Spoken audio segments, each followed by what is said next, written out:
and welcome to Ramadan 2021 Iftar day number 25. I can't believe it. We probably only have about 5 days left of fasting, and it's making me sad because number one, I'm not going to get to do these daily vlogs anymore. Rest assured, I will be continuing doing a weekly vlog, and I'm excited to get started with that as well. On our menu today, our cousins invited us out and she prepared roti, bake. Her husband prepared some baigan choka from the jar. And I promise you, if you haven't tried it, please try it and comment below and let me know what your thoughts are on that. Either you like it or you don't. I personally love it. And he also prepared some fish choka using kingfish, and his wife shared her recipe of how to make gulgula. And make sure you stay tuned at the end of the vlog so that you can watch the ice cream truck donating ice cream at the mosque. It was a lot of fun doing that. Before we get to that, let's continue with the 4 names of the 99 names of Allah. For our first name, Ash-Shafi, it means the curer. Allah is well aware of all diseases as well as their remedies, and He is the only one that can cure His creations. For our second name, As-Sayyid, it means the master.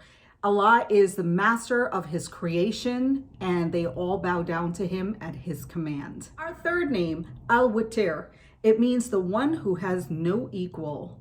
He is the one and only unique individual who has no partners and no equal. And for our fourth name, Al-Hayy, it means the all-modest. Modesty is a divine attribute, and it is befitting none but Allah. And this concludes our 4 names of the 99 names of Allah. So let's continue on with our vlog, and I hope that you enjoy everything that we've been doing to help contribute to Ramadan month for you. Today I'm going to make some roti, and I have about 5 cups of flour and 1 teaspoon of baking powder and 1 teaspoon of melted butter, and I knead it with warm water. I'll let it sit for like about 30 minutes. Now I'm going to flour my dough and roll it as thin as possible. Did you always used to have round roti? Yeah, pretty much. Since you started making? When I first started making, my rotis used to come out different shapes. Now they're all round. Yeah. I don't think it's the shape of the roti that matter. I think it's the texture and the layers. Yeah. So you oil it and then flour it? And then flour it. Okay. I think the flour like create layers. Mm-hmm. Then you just fold it like this.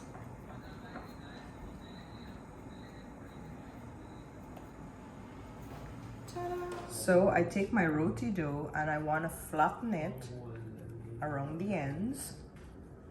Then I dip it into some flour. So this way when you roll it, it doesn't stick to the board.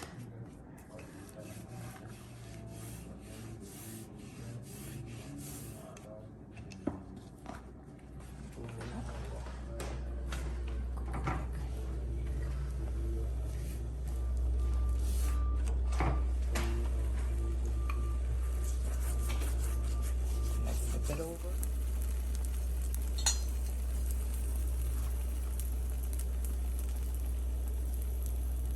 You can see it's already swelling. Yep.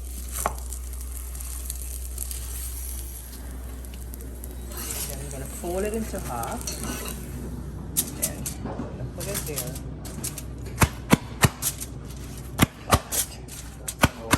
Oh, come so. Look who's home. Just in time for some roti. This is the way I make my al roti. Nice. So for my gula gula recipe, I have 4 ripe bananas that I'm going to peel and put it into a plate. And then I'm going to mash them with a fork. My husband and Lisa's husband requested gula gula because they love it. I have about a whole nutmeg, and I grind it. It's a lot of nutmeg. It's a lot of nutmeg. And then I'm going to put up a 3/4 can of condensed milk. Mm-hmm. So when we think they're going to eat 1 or 2 gula gula, they end up eating how many instead? Like 12. You pop, you can't stop. Yep, they're good. They're really good. And then I'm going to put about a tablespoon of mix essence. Mix all the wet ingredients with the banana, and this is what it's gonna look like. Here I have 2 cups of flour and 2 tablespoons of baking powder. So I'm gonna throw it into the, fold everything in until it's completely mixed together. Here I add in the raisins, and How many raisins did you put in I that? put a cup, and this is what it's supposed to look like. So you let it sit for like about 30 minutes. For my gula gula, I preheat the oil, and then I like to wet my fingers and dip the gula gula dough and drop it into the oil. The reason why I wet my fingers is like wetting my fingers help the dough from sticking onto your fingers. And you cook it on low heat and keep turning them so it can cook evenly. Keep turning until it gets a nice brown color. And sometimes the raisins will come out, but that's okay. Beautiful color. Very nice. We're also gonna have some bake, which my brother requested. He needed the dough and he left, so I'm gonna finish it up.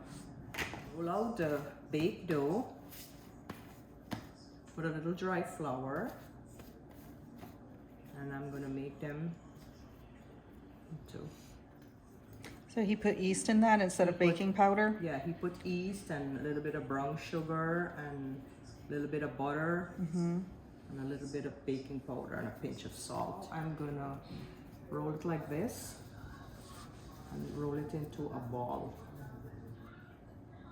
I'm gonna flatten it with my hands, and then I'm gonna dip it into a little bit of flour and roll it. In my preheat oil, I'm gonna put the bake. You do not want the oil to be like extremely hot because the bake is gonna get like really brown and not cooked on the inside. So you want to put your stove to medium. And then you can flip it over, and once it completes cooking, it's gonna rise all the way. Have a nice brown color, and that completes our bake. Nice. So these are our bakes that were fried, and this is the jar bacon choka. He put onions, scallions, and peppers into that. And here's his fish choka that he made. It's kingfish, and he basically cooked the fish and then he mashed it into a fine choka with peppers and onions and garlic and lots of yummy things in here. Can't wait to try that. And of course the roti that Susie made and all the other stuff that we broke our fast with. She has more to fry tomorrow.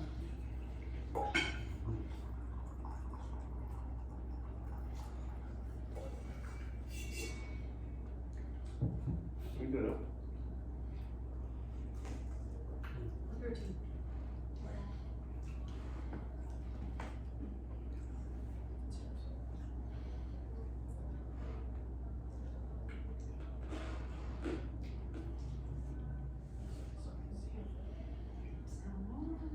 Look at that. Why not?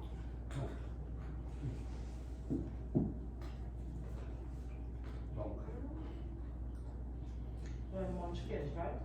Yeah, that's exactly what it is. A banana munchkin. But with less sugar.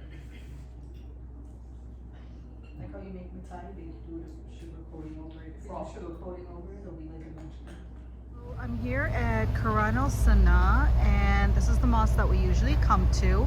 I'm not sure if they're open to women or not, but the men are definitely praying Salah here, and my husband comes here for Jummah, and they have Tarawih Salah here tonight.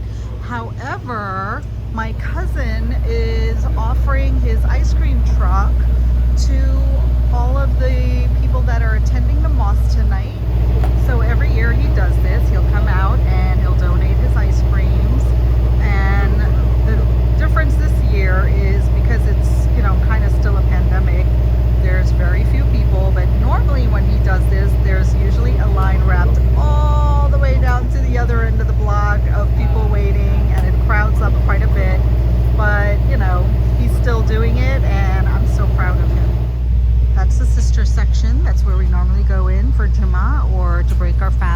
sit upstairs, usually.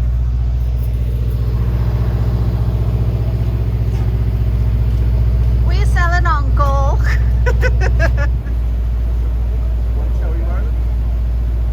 Ramadan Mubarak. I'm actually donating ice cream to the masjid for Iftar on behalf of myself and my family. Assalamu alaikum wa Walaikum assalam wa Ice cream night rahmatullahi tonight wa barakatuh. with the Masjid Quran wa Sunnah. We're sharing out ice cream tonight to all the brothers and the sisters fi sabilillah every year. Yes. May Allah reward Mr. Softy and company for their generosity, Mr. and Mr. Softy Softy wife Fatima. So we are leaving the mosque and we are driving back to the depot. How many people do you think you sold ice cream to today? Like 50? All right. So that was pretty honorable. That was awesome. Usually it's like more like 200-300, easily 300. But because of a pandemic, you know, we were able to do the best we possibly can. So I'm taking a ride back to the depot in the truck, and so is Susie. All in all, it was a wonderful night. Thank you so much for watching our video. Thank you for subscribing, and thanks for watching.